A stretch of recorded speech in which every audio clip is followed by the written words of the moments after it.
Dean, Dr. Orr, our department chair, Dr. Singh, and our just hired Dr. Han, the new interim associate dean. I would like to thank Dr. Ondiki, Dr. John for joining us. And with no further delay, I would like to pass it to Dr. Thank you, Belal. Our dean. I appreciate it. Thank you and welcome to campus. As he mentioned, traffic's pretty bad, but I appreciate everyone being here. And we hope that the next 2 days is incredibly effective and beneficial to you. As you can tell just by what he alluded to, our college has 5 departments, and 3 of our department heads and our associate dean are sitting in the room right now. And so I want to thank the leadership of my college for being so supportive of this. This is a commitment that we really have. One of the things that I look at, and I actually came from the University of Arizona about 4.5 months ago. I ran our Law and Policy Center, and then I also, for Cooperative Extension, oversaw all ag and natural resources. So I had about 350 faculty and staff roll up to me in that capacity, but I spent most of my time on farm, on ranch. And Raymond and I were just talking about this earlier. You know, an ag school in the middle of Los Angeles, a lot of the other ag deans are like, well, why?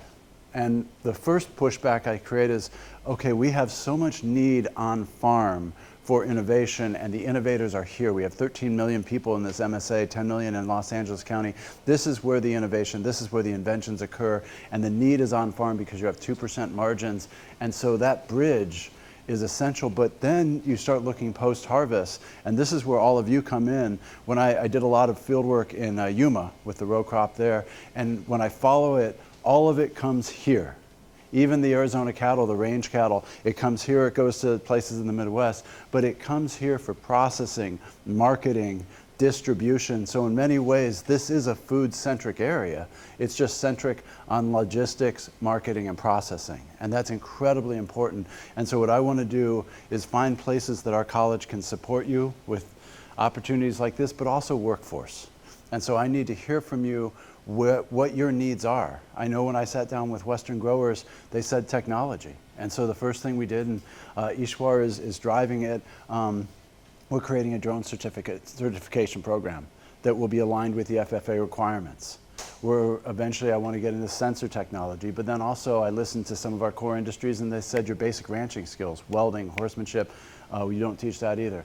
And so what I want to do is actually have a college that is highly responsive to industry, not only in research, not only in giving you the educational opportunities that you need, but providing you the workforce. And so I need to hear from you, and we want to work with you on that.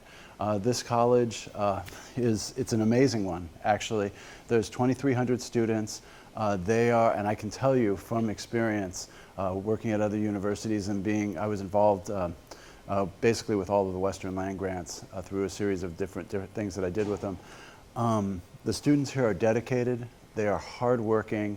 Many of them, they pride themselves. We're first generation. About 55% of the students in this campus no one in their family has gone to college. And this is a gateway and a doorway to a better opportunity to invest in themselves, to be good workers for your company, and then go back and strengthen their families and their community. And so I can tell you that our students are some of the hardest workers in this valley, and we want to work with you to give them the skills necessary to do that.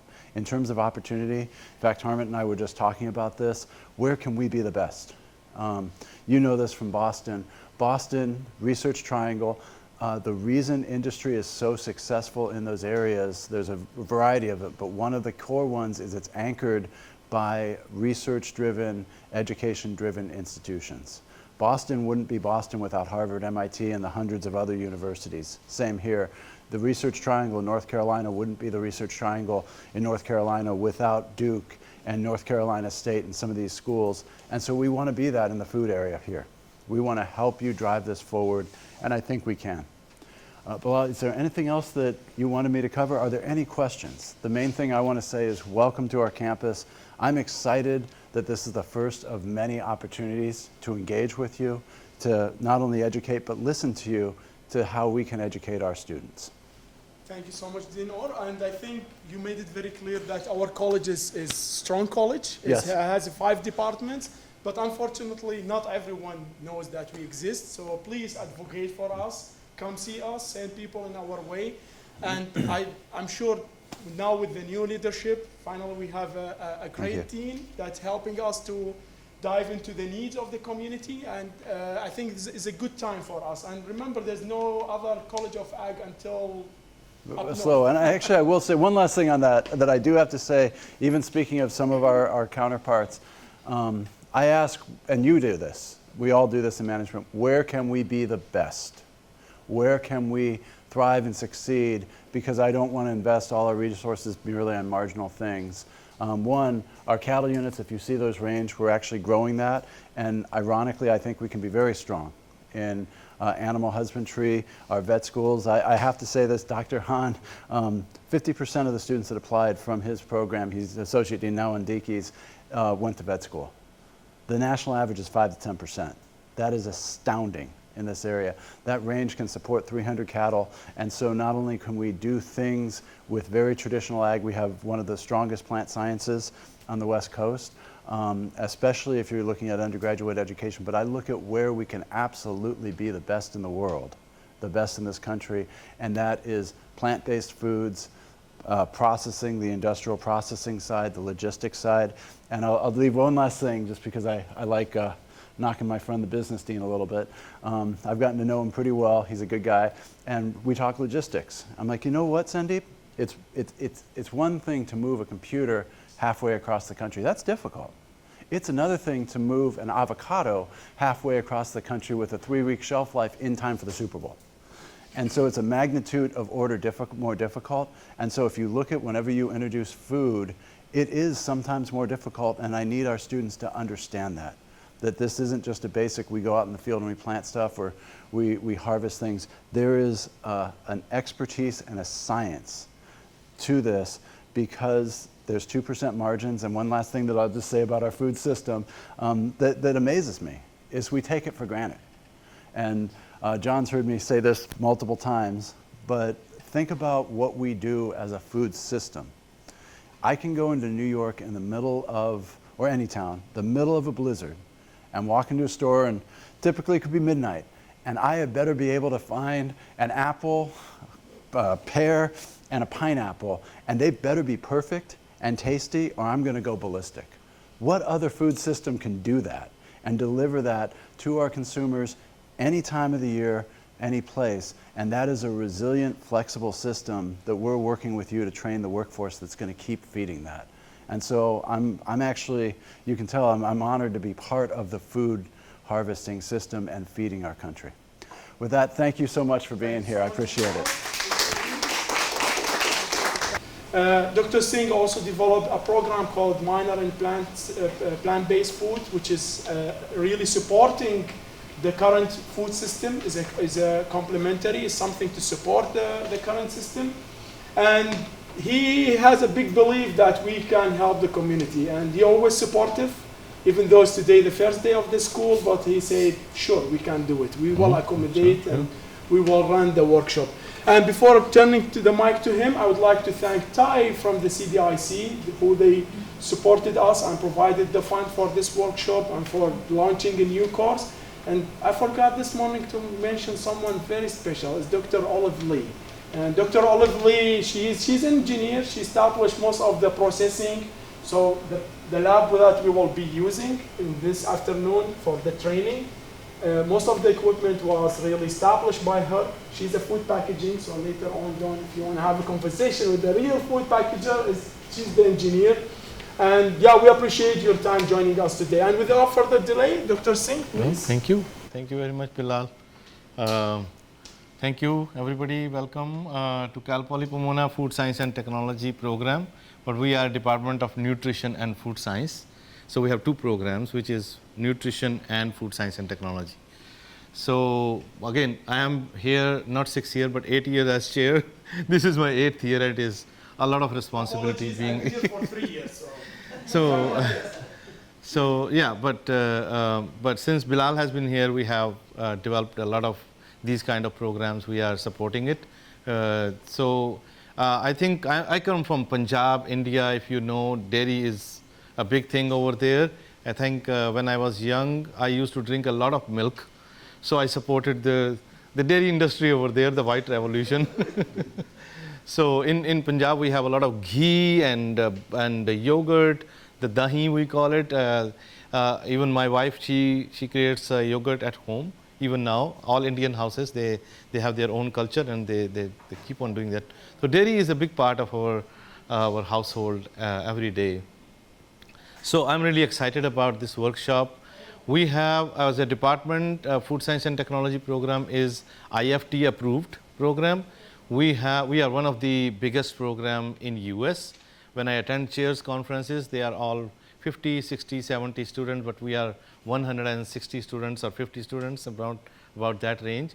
And that's rare in food science and technology programs. Here also we have the nutrition program, about 350 to 400 students, and the food science and technology is about 150 to 60. So it's one of the large program in our college of agriculture. So having these workshops is really important for us to not only have trainings but it is exposure for our faculty, our students, ourselves, that what is happening in the industry. We have a lot of technologies already which we want to use, and I think this workshop is going in that focus, that which technologies are latest and how we can implement that, what are the business side of that, so all these things are. Thermo Fisher, thank you so much for being here to support that. I'm a chemist by training. I was an organic chemist when I did my PhD, but then I moved into food science long time ago. So I use a lot of equipment from various companies, Shimaju, Thermo Fisher and all that. So I'm analytically, these companies they are great to produce those equipments which can be used. Without this, we cannot. I teach also food analysis, where all these equipments are used. I do research on various topics, proteins and colors and all that. So that's where also we use a lot of membrane. I introduced membrane technology. We have an equipment on membrane technology here too, which I bought from a grant. So it's like the technology is really important in food science. People don't understand. They think cooking is food science. Many of the outsiders, they don't know the food science and technology terms. So as a group, I want you to actually promote that. We see this in our orientations. People come in, they think nutrition and food science is same, when it is not. So even professors, they don't know sometimes what is the difference between food science and technology and nutrition.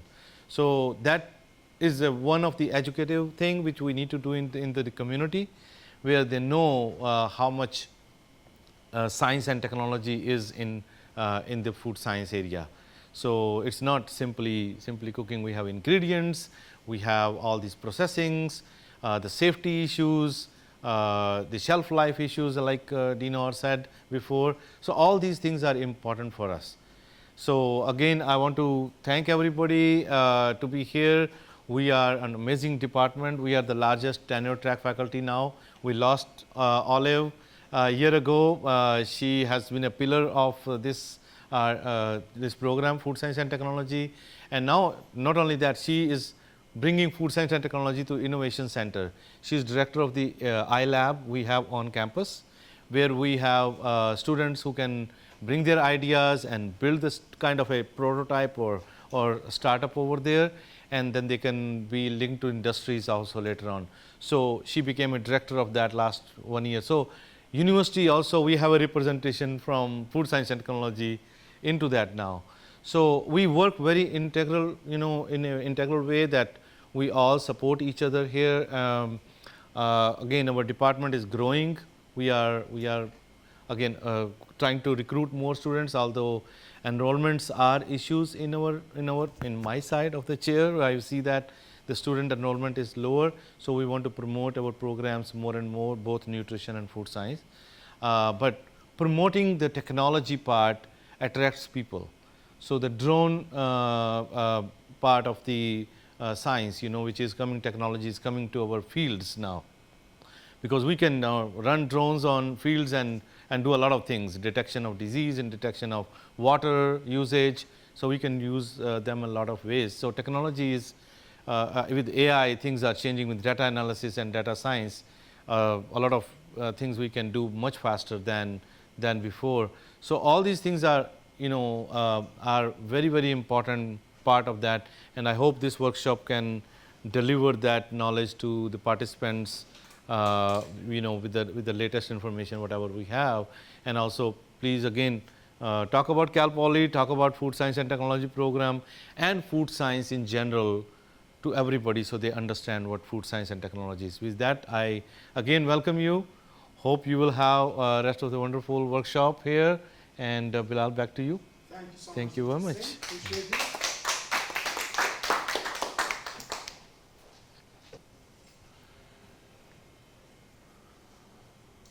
And yeah, it's me again, and I'll just give you a little bit of introduction about myself and why I'm working in processing technologies and where I started.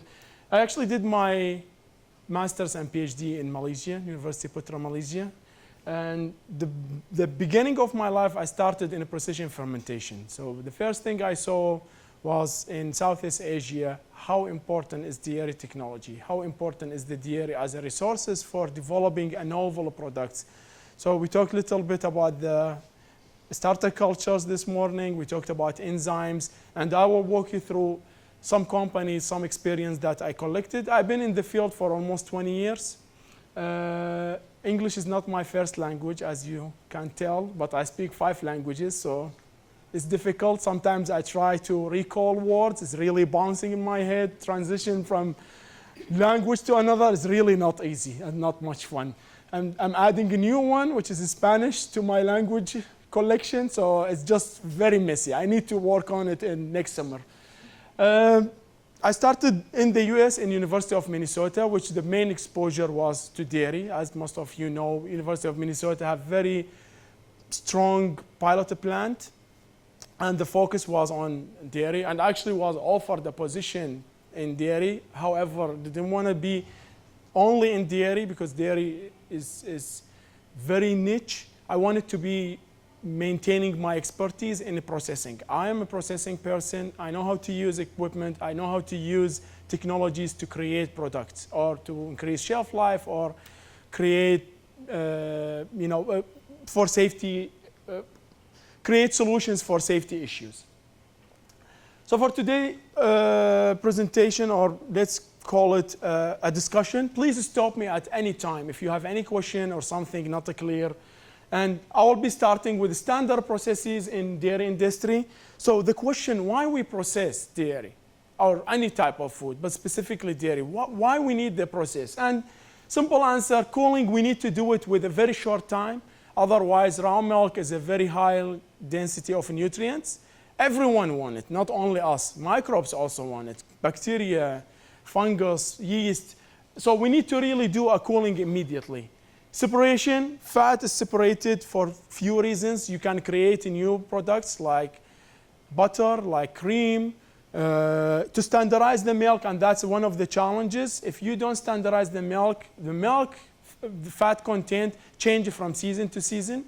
It changes based on the feeding. So we always do a separation to standardize. So when you see in the market 2%, 1%, 3.6%, all this because we separate the fat and we reintroduce it to the milk.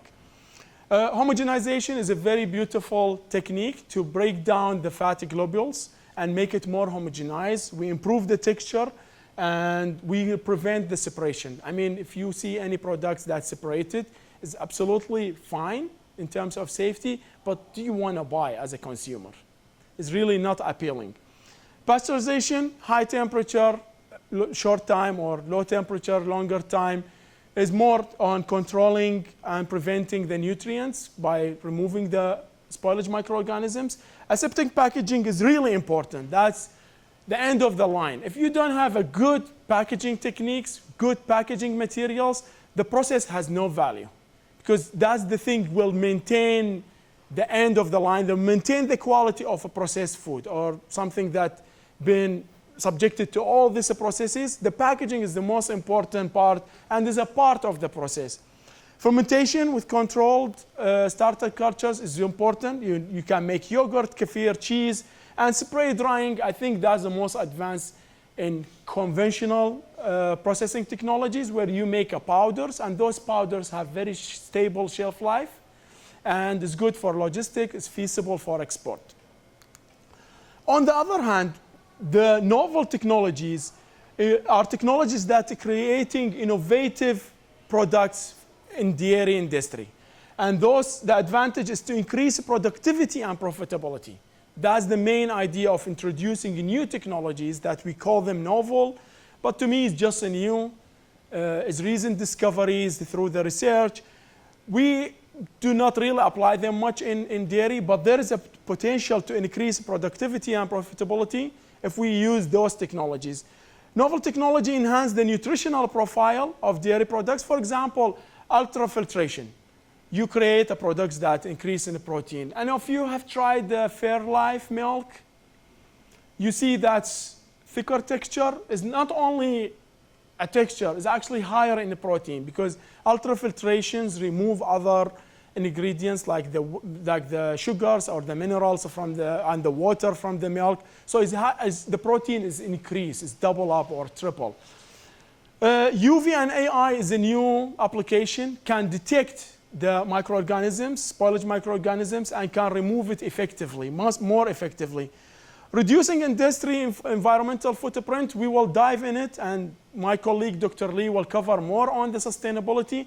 Now consumers really concerned about sustainability.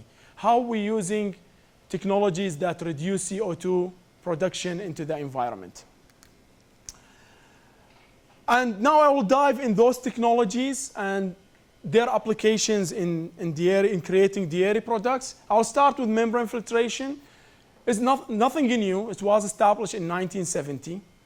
And we realized that the whole idea was to purify whey protein because whey protein was a big issue, was a really waste. We used to dump it, we cannot use it. Cheese makers couldn't use it and because it's really difficult to process. And we're talking about thousands or hundreds of thousands of gallons. So the membrane filtration was developed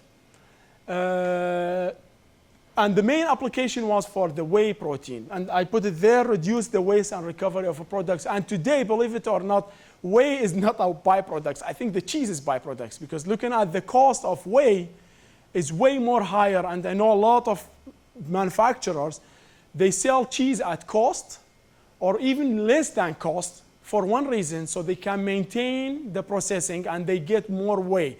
Because the market, especially in the US, is more toward the whey, not the cheese, because we are really saturated in cheese. And with the new generation looking for things to aid their growth, muscles growth, workout, most of the focus goes to the whey. Because I have slides how it works and the difference between whey and casein. Remove bacteria and spores, really effective. And many other impurities, highly effective. I'll show you in the 2 slides in advance. It's really effective to remove all the impurities, all the microbes and the spores, which gives you a product that's 110 days shelf stable in refrigerator. Compared to the milk, ordinary pasteurized milk, how many days in the fridge? How many days in the fridge? Any idea? Recommended? 10 days. 21 to 28, yes. 10 days is too short, and you will not make any profit. You can create products like lactose-free. That's the big thing, because in the market, there is a huge demand for lactose-free, and there are so many reasons. A lot of people are lactose intolerant, but there is a misunderstanding. Lactose intolerance is a fraction of the consumer. A lot of consumers, they are concerned about the body weight and weight management. So lactose-free is not only for you as a lactose intolerance like myself, but actually reduce the energy, reduce the calories in your milk. So you can concentrate the milk into more protein and reduce the lactose using the filtration, membrane filtration. How does membrane filtration work? Simple, very simple process. It's complex technology, but simple process. So there are 2 different things. Engineering can be so complex, but application can be simple. And a good example, the car. Your car is really a lot of engineering. But as a user, it's easy to drive a car. However, it's not easy to build a car or repair a car. So milk flow, And you have a membranes, and those membranes have a pore size, different pore size. And they will determine what material goes out. Any material that's small enough and goes out, called the permeate. Any materials that stay inside and go in different route, that's called the retentate. Depends on what is your applications. And I'll show you in the next slide, the pore size and molecular weight of the dairy ingredients or the milk ingredients is so important. What do you want? Do you want to isolate casein or the whey, or you want the lactose, the minerals, or just take all the water out? And you can make it in multiple stages, remove every single ingredient from the milk. There are some challenges. Milk want to form a gel, they block the membranes. There is something called hydrodynamic lifting force. You can increase the pressure until you reach the critical flux. However, new technologies, I'm not expanding here, we have developed so many membranes that is charged, vibrated, electric pulse assisted, that improving the system significantly. However, this, one of the most complex system, even though it's established in 1970, is ongoing for a lot of development, and many companies actually paying attention to this. The application beyond just dairy, it's all beverages, a lot of fractionation, a lot of pharmaceuticals, nutraceuticals applications. We have 4 types of ultrafiltration, filtration membranes: microfiltration, ultrafiltration, nano, and RO. That's, you know it as RO water. And everyone has a certain molecular weight. In Dalton, we have about 1 kilodalton, 10, 100, and 1,000. So if you look at the ingredients in milk, if I use microfiltration, I can filtrate all the casein micelles. I can take the fat globules, the bacteria, and the micelles. So that's one fraction. If I use ultrafiltration, I will get the lactoalbumine, I will get the lactoglobulin, and all the whey ingredients. So I can apply ultrafiltration and get all the whey. So for example, if I want to isolate just whey, I run it first and in microfiltration. I take the permeate, if you remember, that's the permeate, and filtrate it again, and I keep the retentate. So it can be stages, but I have to start from the bigger to smaller. Otherwise, I'll block my membranes. And I can remove lactose and vitamins. That's how you see lactose-free milk in the market. There are few methods. One of the methods, the most effective, is membrane, because you remove all the sugars in your milk. And of course, you can even purify the lactose, and you can go up to the level of minerals and water. But of course, it's a lot of a process. The good thing about filtering membrane filtrations, it can be integrated to your existing system. And that's a big challenge we will talk about later. Integration in new technologies into existing system is not easy. For example, any of you drive an older car, doesn't have a screen?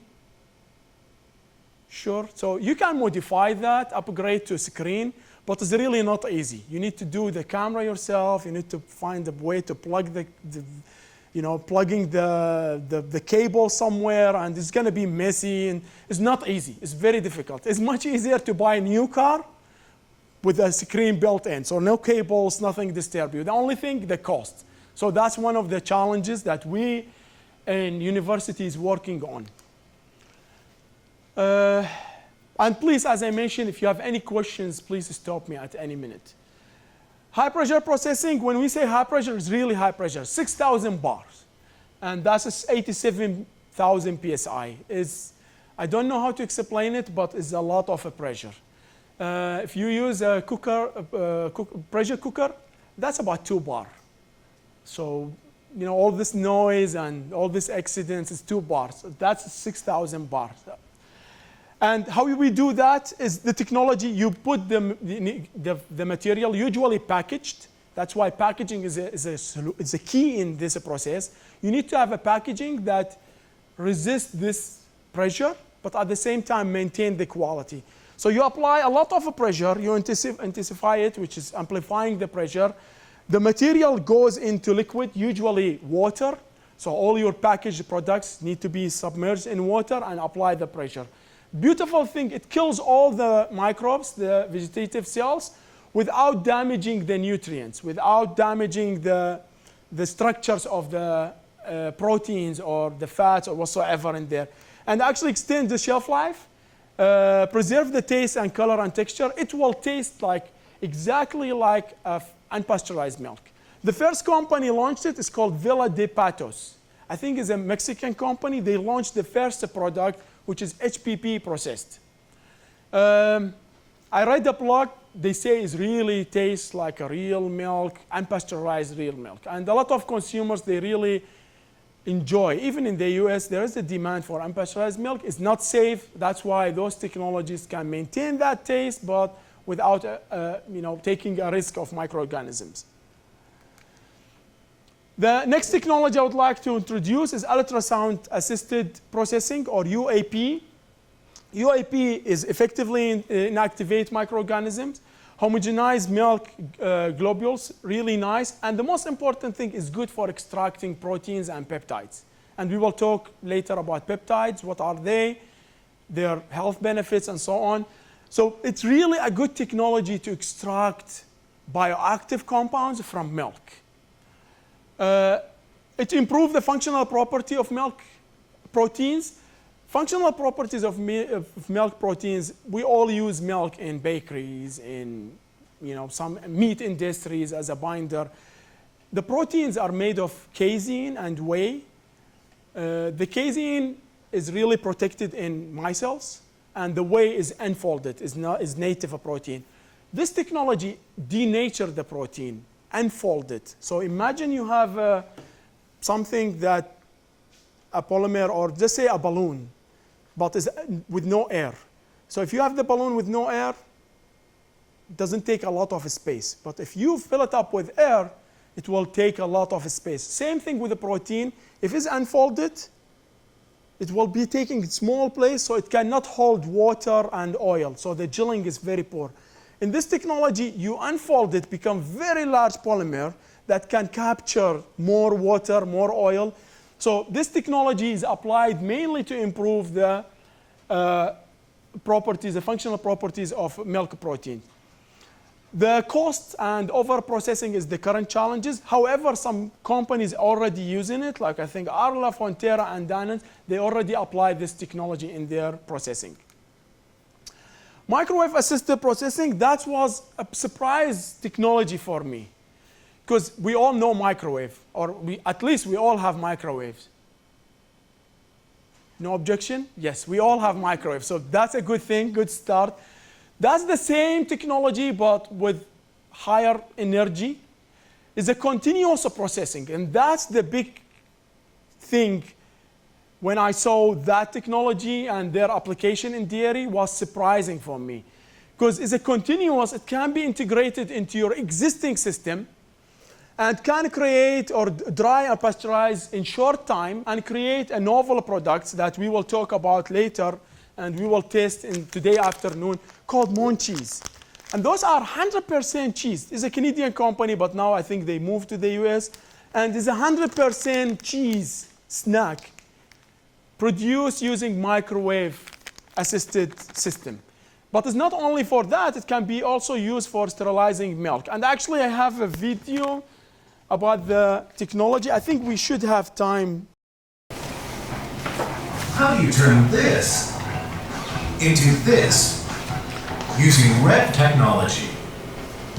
Radiant Energy Vacuum, or REV technology, is a rapid, gentle drying process for food and ingredients like fruits and vegetables, or in this case, cheese.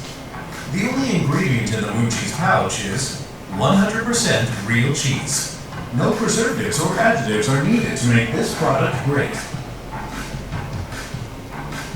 The clean label, high-protein snack Moon Cheese launched in 2013.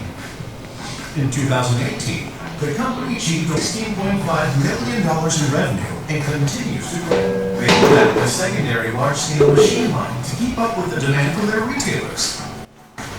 REV technology operates under a vacuum and takes roughly 45 minutes to process. All of the drying occurs at room temperature, allowing the natural flavors, colors, and nutrients to remain inside. So those are the coloring, but actually, that's the chamfer for the microwave. And you'll see now it's rotating, so it gives you a moon shape. Puff while it's under vacuum. Because microwave drying is a volumetric process, the end product is dried precisely and uniformly, allowing the delicious snack to be shelf stable for up to 1 year. Our NutriRev machinery utilizes drums to roll the product throughout the process, which is what gives moon cheese its moon crater-like shape. The lines can be continuous or semi-continuous. This particular machine produces about 90 kilograms of dry cheese per hour. That's a lot of moon cheese. For more delicate products, there is also a tray system called QuantaRev. Both the NutriRev and QuantaRev machines are about 15 meters in length and 4 meters in width. Conservatively, that's about 50 feet long and 14 feet wide. So as we see, new technologies have not been integrated into dairy systems, especially conventional. And remember, dairy systems have been built since 1940, 1950, 60. So it's not easy, but some technologies prove itself. And my colleague, Dr. Lee, will bring the insight from the consumer. How is the world is changing? And where we stand now, do we need those technologies? How are we gonna meet the demand, changing demand in the future? And that's why we wanted to explore all this technology and see how we can integrate them here locally, and within the United States, how we can integrate those technologies in improving our system, current system, creating novel products. And that was one of the things that really caught my eye. I've been following more on information about the company, the demand, and the consumer feedback. Satisfaction rate is so high. And we will try it this afternoon. We will go through some snacking made of cheese, and one of them is moon cheese. We will taste them. We will do some testing on them. You will be surprised how this technology creating a novel products with very minimal efforts. And remember, it's 100% cheese. It's really difficult to create snacks just made of cheese. And European Union, they invested money in the microwave assistant technology. They wanted to reduce the process per a metric ton from 1,200 euros to 1,000 euro. And they achieved it. So they actually, even the milk itself, they process it directly using a microwave technology. Pulse electric field processing is non-thermal, using a high voltage for short time, 20 to 80 kV per centimeter. That's a lot of voltage, but it's burst. So it's like I'll say most likely, what do we call that machine for when someone have a heart attack? And you see, I'm trying to connect my other languages, yeah. Yes, so it's exactly the same. It gives you an energy in a short time, it's a burst. And the advantage of that, it causes electroporation. So microorganisms receiving that amount of energy, electrical energy, they have leakage in their cell, external, the membranes and the cells. So all the materials leaked out, the DNA and whatsoever, it causes damage to the cell, and it leaks and it dies immediately. But it does not kill the spores. The spores are so thick, there's not enough energy to kill them. And remember, there is no heat with it. And things, for example, you have the raw ingredient, it goes through the process. Again, this is one of the systems that can be integrated in existing. So we can think of reducing the temperature in pasteurization, adding a second layer, which is PEF processing. Again, doing that, investment, cost, Dr. Lee will discuss that, and that's the advantage of working in a College of Ag, because we have the agribusiness, they back-to-back support our hypothesis. Does this work? Is it feasible? We look at the scale, it goes up to 50,000 liters, 13,000 gallons per hour. So the technology seems to be applicable. Some application, I left a video there, some application, some companies outside the United States started to implement it in processing milk. And they combine it with pasteurization, but they're lowering the temperature, because it seems to be, it's the region to region, heat and electricity could be alternative. It's just like when you have your stove. Do you prefer gas or electric? I'm not sure in here, but in Minnesota, where it's like, sometimes electricity goes up, I prefer the gas. And sometimes it's just, yeah. So it's the same thing. What you want to do? Which one is more affordable in your region? The next one called cold plasma is still research and pilot scale. We use it for protein isolation. It's applicable. I know few universities invested in this technology, and they use it more on isolating protein from milk and increasing the functional properties, creating novel proteins from milk. But as a process, still under research, and is non-thermal process, use ionized gas, plasma, is actually nothing new in our air conditions. It has a plasma. Hello, good morning, please. It has a plasma. Plasma is just reactive nitrogen or oxygen species. It helps to pull things down. So in our air conditions, we put plasma. Is ionizer, is a small thing. You can see it at the side in the maybe more modern air conditions. And they just pop those charges to push the dust down. So that's how the anti-dust air conditions is really ROS and RNS. The same impact of ozone 3, the same impact of hydrogen peroxides, all these known to kill microorganisms. And it damaged the cell wall of the bacteria, which again caused a leakage of cellular content. And bacteria, once you damage the cell, is a singular cell. So most of the time, they will die. Cheese and yogurts is a surface decontamination. So it has to go through pipes. You cannot go dive in. So if you have a bulk of cheese, it's not applicable. But during the process of cheese, you can do that to the milk or to the cream or to the ingredient before it becomes a solid bulk. I think we're getting closer to very interesting technologies, 3D printers. And I know it sounds weird, like what 3D printers has to do with dairy industry. So 3D printers is a process where edible materials, chocolate, cheese, dough, milk, paste are layered to create a custom shape, texture, and nutritional profile. So here, you want to create a texture. You want to create a nutritional profile specific for you. And you want to create a nice shapes. So it's nice shapes, texture, and nutritional profile. 3D printers is not common today, but that's one of the reasons I invited Dr. Lee, because in iLab we do have a lot of 3D printers. 3D printers is nothing new. We've been using since 1980, Dr. Lee? 1980 they started, not for food, like 3D printers. Nothing for food right now. Yes, but 1980 we start for plastic, yes. I wouldn't, no, I think probably in this century, I would say. Yeah. Just The plastic past one, 10, not the food. Yeah, past the 10, 20 years. 20 years. So it's nothing new, but how the cost change. So 3D printers today, Dr. Lee, she just sent me a link to buy it for $300, $250. 20 years ago, I think that number was like missing 2 zeros. So the advance of technology and a lot of interest in the technology have led to a competition and creation of new 3D printers. Hold on. How many of you have a coffee machine in home? Future will be, every house will have a 3D printer. I know, not today, not 10 years, but more than 10 years. There is a lot of development, a lot of research going on for creating 3D printers for household. It's not going to be commercial. It's a slow process. It takes about 15, 30 minutes to print something. So it's not a process for commercial, but it's cool stuff for house. So imagine you're leaving work. How long you need to drive? You're all from California. We from Southern California. 30 minutes is easily, even if you live 2 miles away.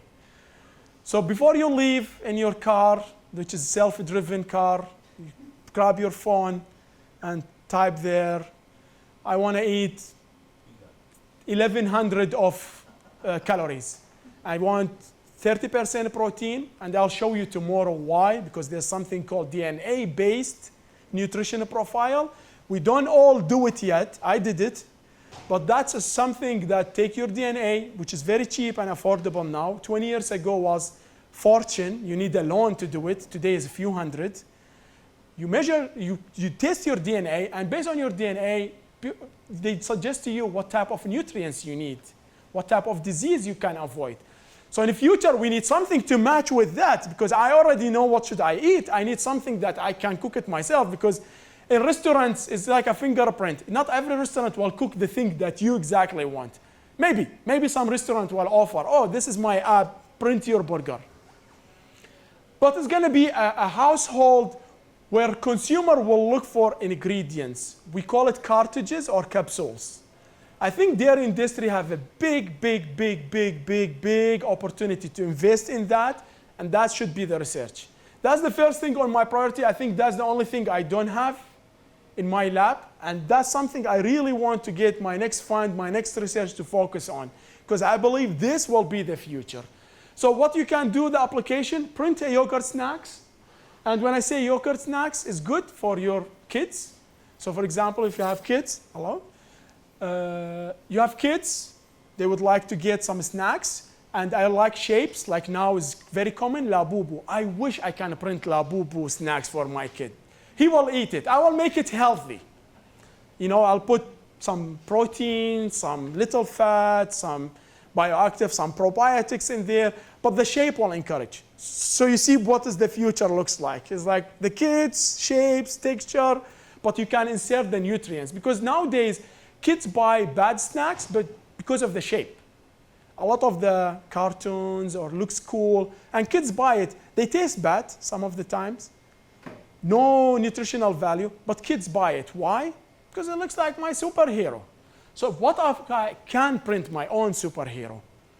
Milk-based desserts, I can do decoration. All these cakes now required a lot of skill. That's why it's cost. But in the future, you buy a cake, basic cake, take it home. You print the printing. You print your decoration. So it's a birthday, it's an anniversary, nice message. You don't wait for the guy to write for you. Take it home and just make your own decoration. Custom cheese shape fillings, nutritionally tailored. We will talk more about it. Laser assisted is more advanced technology. So we add laser into the 3D printers, and that's the interesting part. It gets more interesting here because we can cook and caramelize specific ingredients. So I can cook it, prepare it, safe for consumer. No worries about contamination. In an environment, in the isolated environment, I can caramelize it. I can make some really nice texture. I can make a browning, like for example, toasting something, cheese with toast or melted or whatsoever, because it's a laser assisted. There's a YouTube for you to see, but in Singapore, and that's one of the reasons I always follow research from Singapore. It seems to be out of the context, but believe me, they are just like 5 years ahead of the world in their research. They have these ideas like how the future will look like, and there is a good reason. It's a country with a small land, limited resources. They have to be on top of everything in terms of recycling, food, nutrition. There is no land. There's no space. So they have to be really advanced in technology. There are 4.5 million people in a land smaller than Pomona. So I think the density is like 39,000 person per square kilometer. In California, we have about 250. So 250, 38,000. And we complain of traffic, so we don't have that much of traffic. Singapore University Technology and Design, they tasted. They don't have milk, so they need to import. All Southeast Asia depends on UHT milk or powder milk.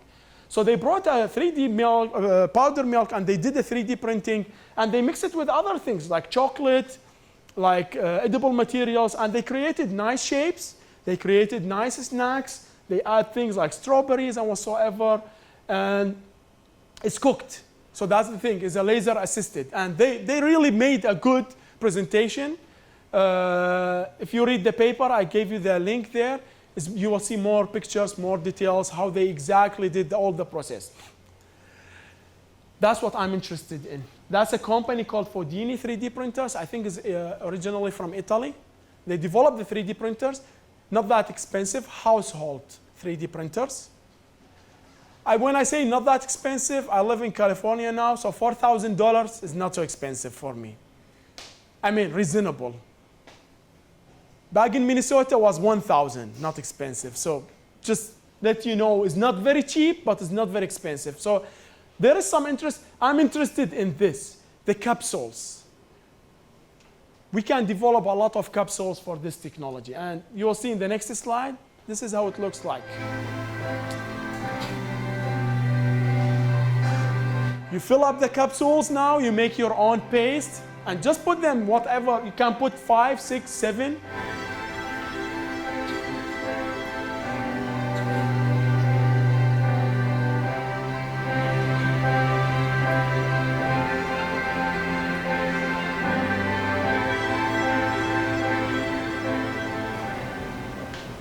We're getting in there. That's the first insight to the future. And $4,000 for such a cool device. That's why I invited the department chair. Like when I go for my promotion, I want to negotiate, increase of salary. I want to buy this. That's the reason. Any questions so far? Any ideas you would like to share? I mean, I would like to have it as a discussion more than just a presentation. I have a question about the membrane filtration. Yes. When you do nanofiltration, you get rid of the lactose. When you do nanofiltration, yes. And the vitamins. Yes. Does that mean that all the free lactose milks, they don't have vitamins? No. Okay. Because they do RO and they take that retinate, they put it back. There is a lot of a process. Okay. So you can fractionate as much as you want, but at the end of the day, what you bring back, just like the separation of the fat, we remove all the fat at early stage, but then we standardize. Or we say this is 2%. Because that's a good question. I always measure those 1%, 2% milk to see the accuracy, always 2%. I was like, what type of cow that is really listening to the, the farmer and produce precise 2%? This is no such cow that, but that's the beauty of the process. You can fractionate, but you can take it back. Oh, don't want minerals, I don't want this, but I can bring back. Or you can fortify it with vitamins. So you can get it external source, and you will see it in the fortification. Thank you. Just to add, there's a lot of industries that do that. Nestea, when they make tea, they extract the flavor first, standardize everything, and add that. So it's not only dairy, but it's a lot of liquid wherever it is. Even juices, when they have flavors which are there, they distill them out, and then they add the standard later on to make everything standard. It's very common practice. We good on time? Fermentation. Simple. It's really straightforward, simple process. We've been using it for 10,000 years. I believe it's more, but that's the documented history. We don't have any information before that. But if you look at every clay tablet, you will see fermentation on top. And of course, there are like yogurt and cheese discovered by coincidence, but you will see it in the history, in the cultures, in the stories of every culture, cheese, yogurt, and so on. And that's very traditional. Kefir, for example, and all these are value-added products. I mean, compared to milk, making cheese, making yogurt is not only to preserve. Of course, it's preservation, but it's a value. There is a process. You're selling a process rather than just commodity. So the value is in the process. We use something called lactic acid bacteria. Raymond can tell you much more than me. He works in that field. And it has the status of a GRAS, generally recognized as safe by FDA, because it's been consumed for thousands of years. So we don't know any threats associated with consuming this microorganism.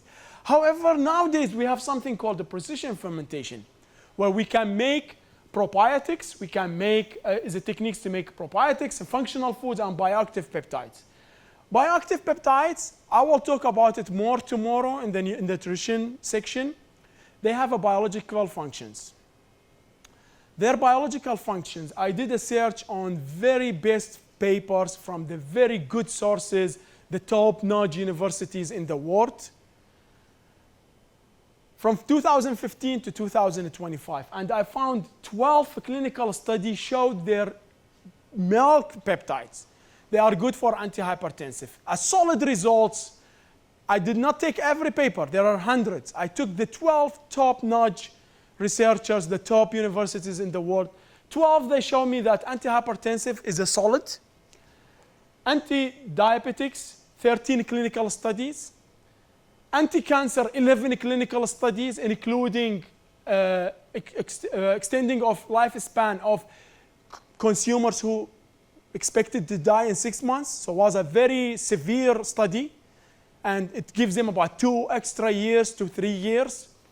And the last thing, reduce of cardiovascular diseases, 15 clinical studies, top universities in the world. And the keywords I use is nutraceuticals, dietary supplements, functional foods, because this is still food. All this is still food.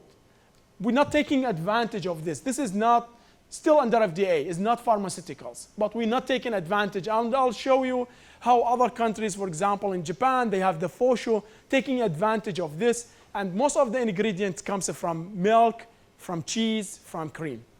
And I just gave you some example. There's bioactive milk peptides. It's commercial. You will find dozens of compounds. Unfortunately, very few produced here in the US.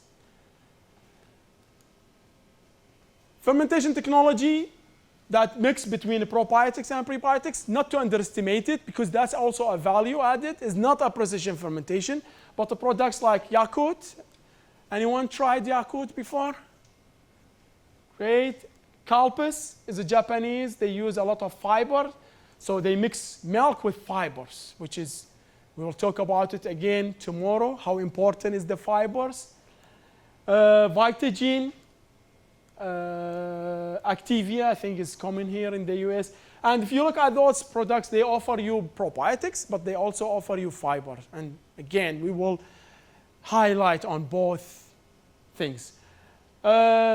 Unfortunately, I don't have much on the packaging, but good we have done here, so we can touch base a little bit on packaging, because I know we can improve on these. Most of the cost of these products is the packaging.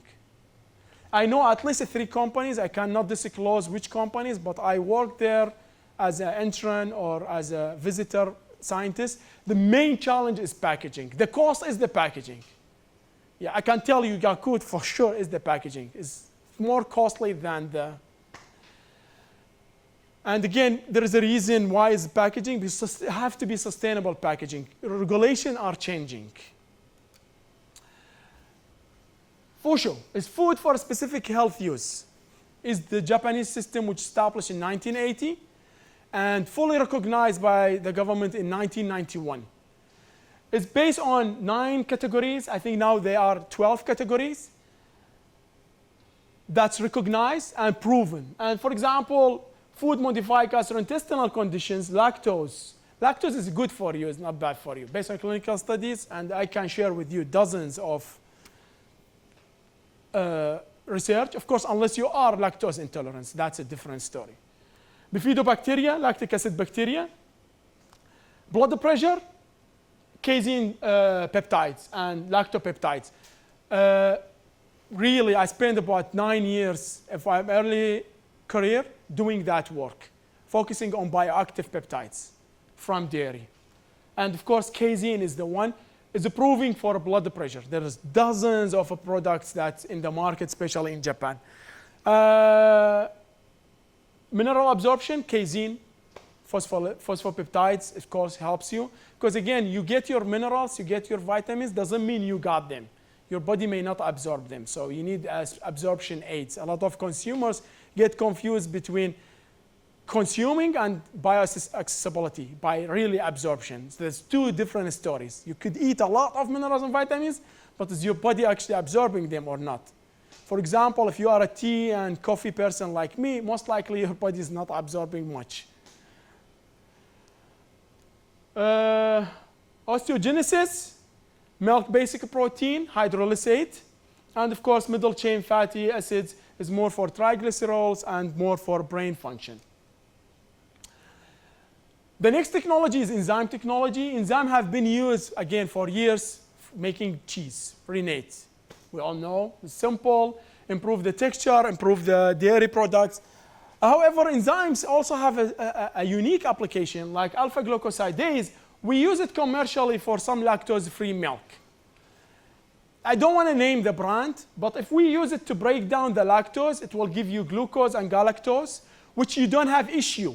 Any human can digest those. But they increase the calorie intake, and the milk will taste sweeter. A lot of lactose is free. Again, I don't want to say the brands, but they taste so sweet. There's no added sugar. We just released a lot of glucose from the lactose.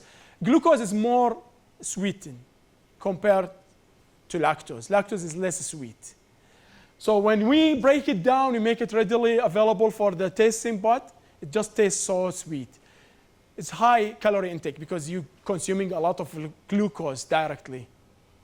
We use enzymes on polymers or biopolymers. That's a new technology. You don't lose the enzymes. You recover the enzymes from the process. So the same enzymes, you can use them for several batches before you need a new batch of enzymes. And again, unfortunately, not well explored because those polymers and biopolymers designed specifically to carry the enzymes and helps you to recovering the enzymes back. So it's a small factories actually.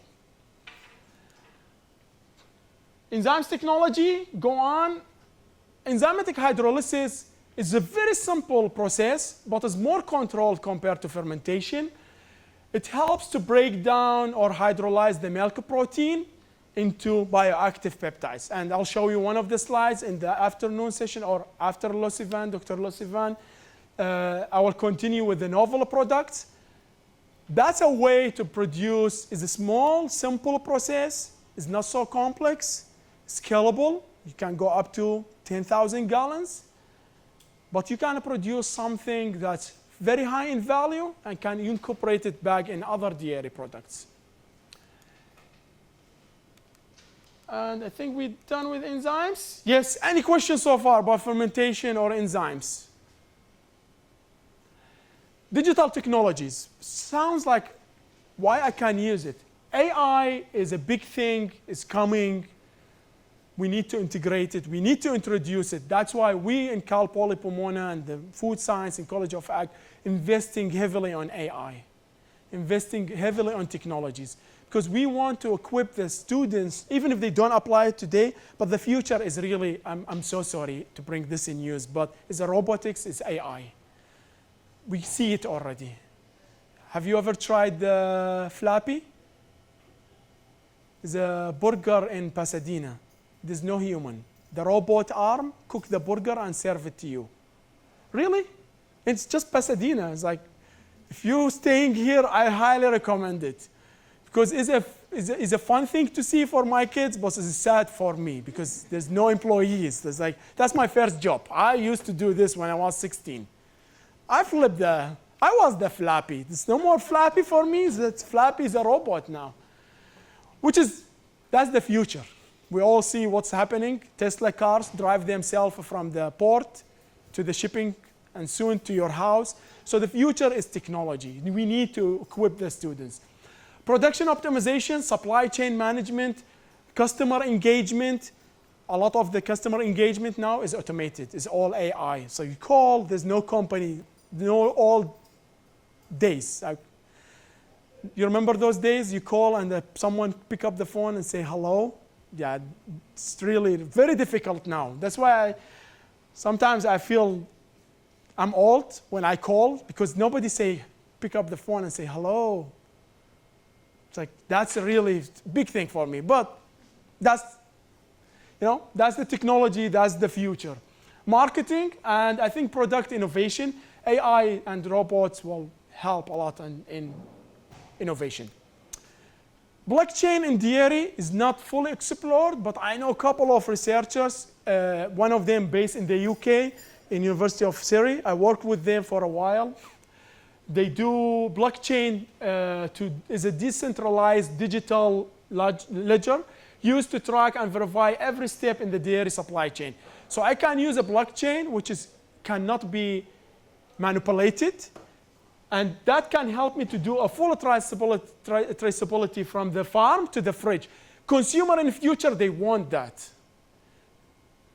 back in time, we didn't pay much attention. Nowadays, consumers really into sustainability, into traceability, into local production, and so on. So they want to know every step, and blockchain can show them every step, including the process. So how is the farm, how is the cows were treated, where the milk went. You will see it, oh, it went from here, Wisconsin, to, the nearest maybe to Michigan, then it become a cheese, then it's sold in this shop, and it's on my table. Consumer can verify the origin. So if you say, oh, California produced, we know there's a lot of claims like in many commodities. Oh, this is California produced. But some companies, they import, they mix it up, and that's a very common fraudulent and adulteration in the system because you cannot verify. But with the blockchain, you cannot do that. And that's what will stop any adulteration to dairy products. That's what will make us stand out in all this busy market.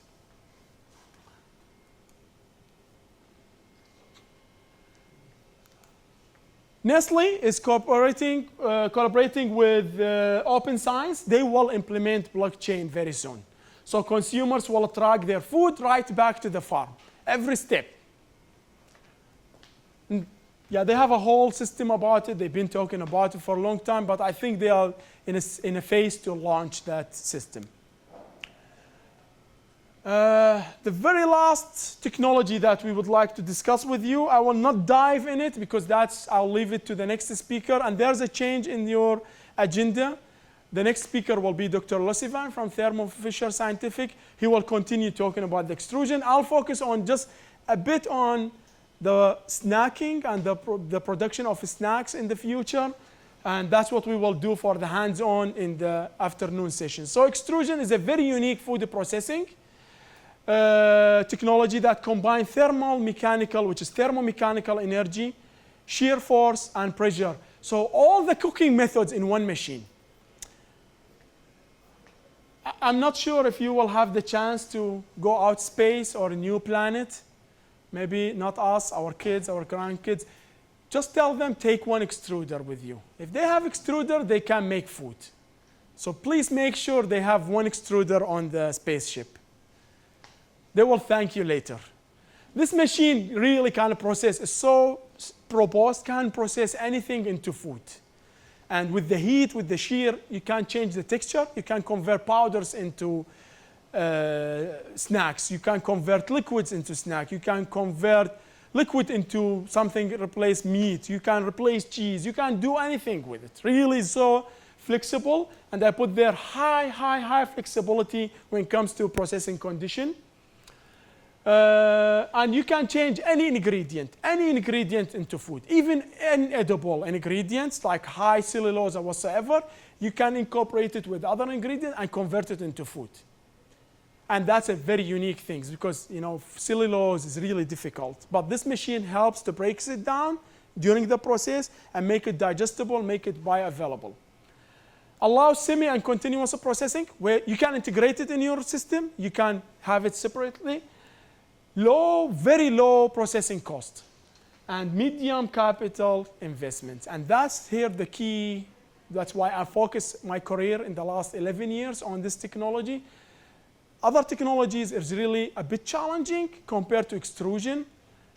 It's still mechanical, still a lot of mechanical force, mechanical energy, easy to repair. They have very long lifespan. Lucivan will talk more about it. They can live up to 20 years. That's what's recommended. But believe me, some companies like Bueller, they have, the one I used back in Malaysia, in Singapore, was like from the 70s. And still running, no complaints. I think they have 1 million hours on that motor. So this is very strong. You can't break it though. Students can't break anything, but that's why we keep it away, and train them, make sure they don't break it. Extrusion is nothing new for you. Every snack that you see, puffed snack, is extruded. Every cereal you eat in the morning, that's extruded. Every pet food is extruded. All this indirect snacks, the fry food, all this extruded. Meat analogs is a new thing. That's the very new application. pasta. The pasta you eat is extruded, all the spaghettis and pasta. So it's nothing new. However, we did not implement this technology into dairy, which the whole point of my work nowadays is to promote it and see how we can integrate it and create novel products in dairy. We have high moisture, we have low moisture, and I'll not dive in so much. You can mix any ingredient powder with oil, with water. You can do no water, no oil. It's optional. That's why I say it's flexible. Whatever you want to use, you want the water to go here, here, fat, oils, whatever you want to do, you can do it. Low temperature, high temperature, low water, low fat. You can make a puffed snack, which is dry snack. You use a cutter, you cut them, all this is shapes and whatsoever. You can use different dyes, any shape you can produce. That's engineering, not much of work. If you use high moisture content, you will end up with a fresh snack. And I think in my next lecture, I will dive in the snack itself, because this I left it for Dr. Losivan to expand more on the scale up, the equipment, installation, and so on. Basically, this is it. You have the powders, and that's what is inside. I copied that from Thermo Fisher Scientific. You have the twin screws. And I forgot to mention there are single screws, there's twin screws, and that's, again, Losivan will highlight. You have the powders running through those extruders, through those screws. And as you see, is oil, water, doesn't matter. You have standard conveying elements. You have kneading, so it's like kitchen aids, but multiple of them, so you can have really nice texture. You have reverse conveying elements that helps you to build the pressure, so it's like send it back and knead it more. In this zone, you have the cooking, the heating, so you can control this to any temperature, any speed, any shape. That's why I say it's a really flexible process. For puffed snack, it's simple. You heat it up, you melt all the ingredients, you mix it. Homogenization is the key word for extrusion. So when you make something with extrusion, it's fully homogenized. So in every inch, you will have exactly same density of ingredients, same density of nutrients, which other technologies cannot offer. And my team, I have my graduate students, Jerry and Elizabeth, we tested some of these, we sent it to Eurofins for analysis, and we found the accuracy of our beautiful machine is 97%. So we send multiple samples, then we compare all the nutritional profiles. We found the accuracy of 97%. And I check a profile of other technologies for snacking, the highest is 70%. So it's really advanced when it comes to mixing and homogenization. So drop-off pressure, nucleation, what happens? You have a lot of water, high temperature, the material expands.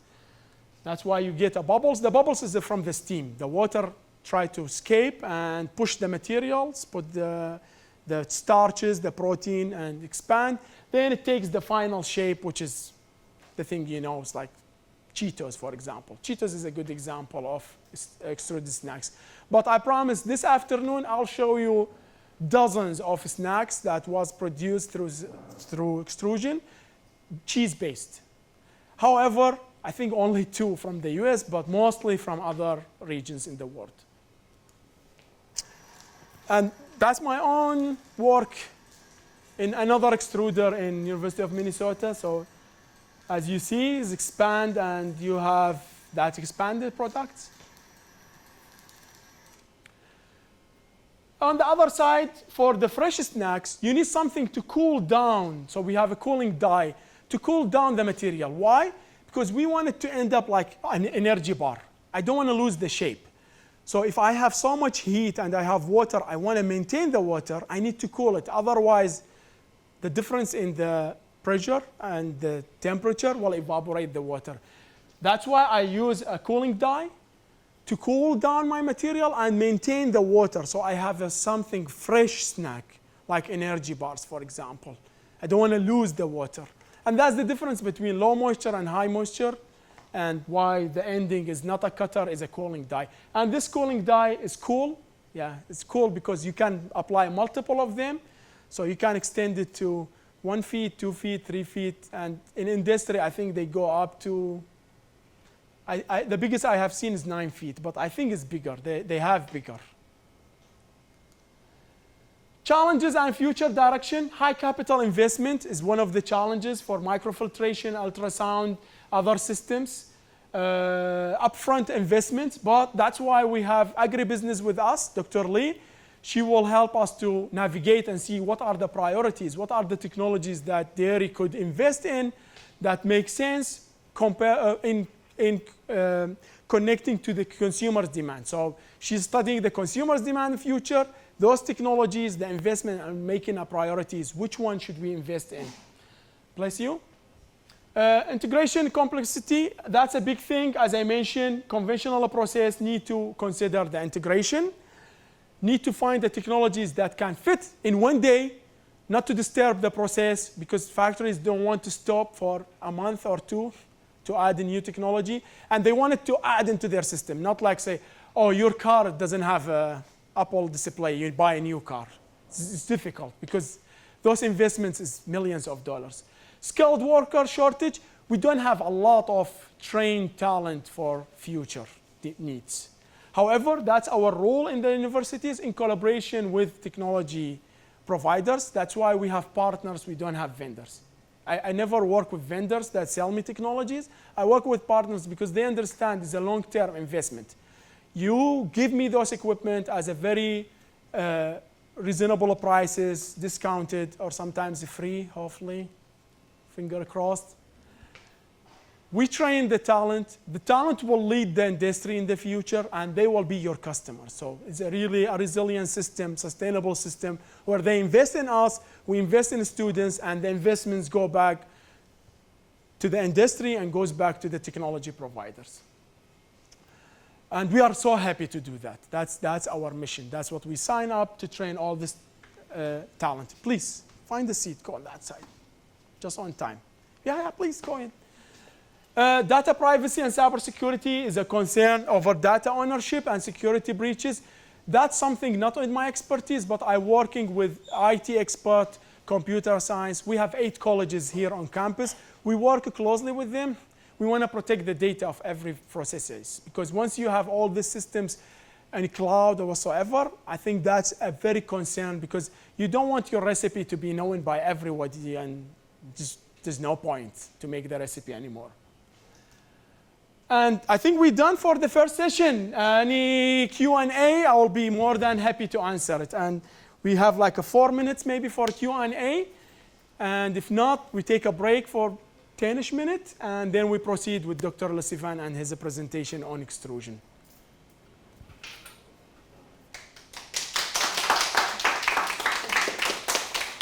Questions?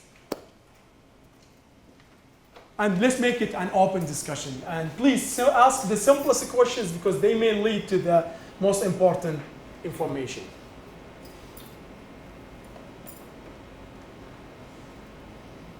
How do you see the regulatory framework changing? So if you think about applying a lot of these technologies in dairy, pasteurization is very clearly defined in the PMO. Yes. So we use these conventional processes because that's what's accepted and approved. Right? So I think a lot of these technologies are currently limited towards value add. Yes. Because you have to capture that value. So I guess how do you see the regulatory framework changing? That's the biggest challenge, because as I mentioned, it's conventional, and we come in comfort zone. We're producing the milk, it goes to the shelf, and we're happy with that system. It's profitable. However, there is a more room to increase the profit, reduce the waste, make it more sustainable system. What we're doing, we're exploring, introducing those technologies. I didn't say everything can be applied. We need to see our domestic market, international market, where we stand, who are our audience, who are our consumers. And that's why I work closely. I don't take a step without agribusiness, because they help me to study what the market looks in 5 years, in 10 years, where I stand now, domestic, international, tariffs, all these changes, new collaborations, like for example, the US is strong in South Korea. So that's new, maybe in the last 5 years. So how it looks like in 10 years. Based on these inputs, we evaluate what technology is the priority, can be integrated, the capital cost is reasonable, the throughput is good enough, because you don't want a technology that make 100 liters of milk a day. It's not feasible.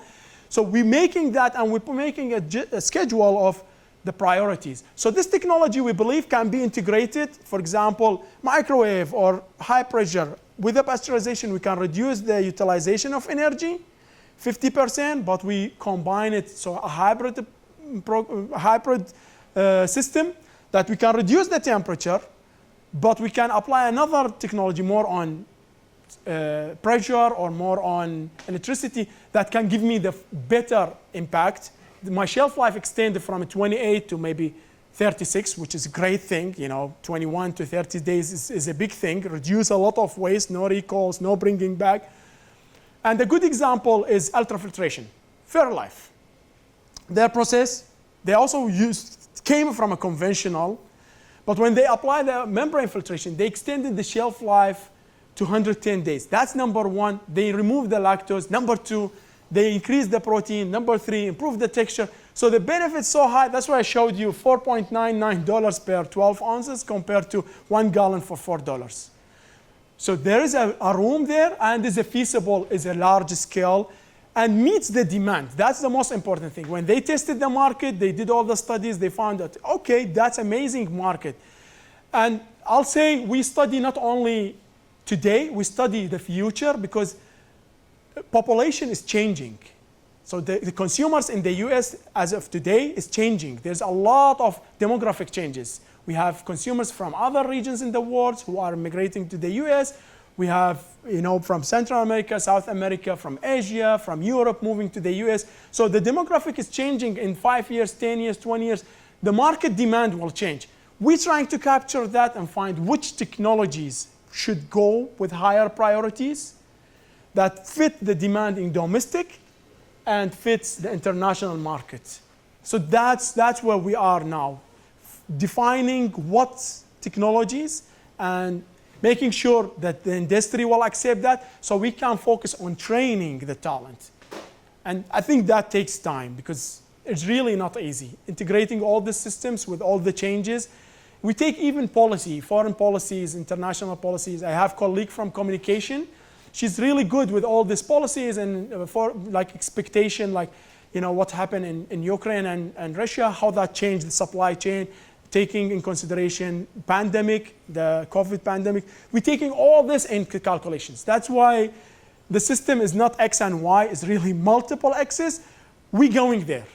With some time, with some more feedback from industry. That's why end of the 2 days, we will want your feedback. Please share your feedback. That's why I work closely with Veronique. Give me the feedback. I cannot run with only the academia and a lot of ambitions. It has to be applied on ground. And one of the things that I pulled the extrusion, Dr. Lee will explain why it's really feasible and it's really doable. Dr. Lee. Kudos and so great presentation and presenting so the multiple processing, and I also like the way and you justify the reason behind. So as the technology has been advanced, there's a reason. There's no reason we advance technology do something. Scientifically, all the scientists are trained with logic, so there's a reason. But however, and so the outside field, they have, criticizes where they have, their perspective. So as a reminder for I think our master students, faculty and also industry partners, USDA and FDA is setting up goals, and so they call for, I think it's kind of a public hearing process. So they have open, I don't know, soon it will close. So it's already open. Ask for general feedback, perspective about ultra-processed food. Yes. I think that's a window we need to, if we believe in, there's a reason. I don't think as an engineer, chemical engineer, food engineer, training for years, there's no reason we do something unnecessary. So I really don't like ultra-processing. They kind of stain or blame the food industry and say, oh, you ultra-process is really for profits and make more money from the consumers and create this like a trash food. I really don't believe in that. But otherwise, I think it's our job and to communicate and to tell the people they don't understand food science or processing, and they don't see the reason why we process food. So we should really voice out, listen to our feedback. Yeah. So Thank you, Dr. Lee. Yes. Yeah, if there's no other questions, thank you so much. And we have a 10 minutes break. I know that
Okay, and now we move on with the third presentation, which is in section 2 in my presentation. We're going to talk about novel dairy-based products. And what are the novel dairy products? Is products that innovative formulation or process that enhance the nutritional, functional, sensory, sustainability profile. So those are the keywords: nutritional, functional, sensory, sustainability profile of traditional dairies. For example, we have incorporating of bioactive ingredients like probiotics. That's a big thing now. Consumers are aware of it, big needs in the market. I have one of my students here. She will launch her startup very soon with a team of students. I think 2 of them is here today. Thank you for your time joining us today. And we did a lot of market analysis. We see the huge demand for probiotics. Consumers aware of it, and there's a lot of interest in buying those products, and actually at even higher prices. Peptides, MFGM, we will talk about MFGM too much tomorrow, because the old concepts that milk fats are bad for you. I hope tomorrow my presentation will change your mind, which did change my mind when I did a deep search about it. Use of alternative processing technologies like fermentation, ultrafiltration, 3D printing, the extrusion that we talked about.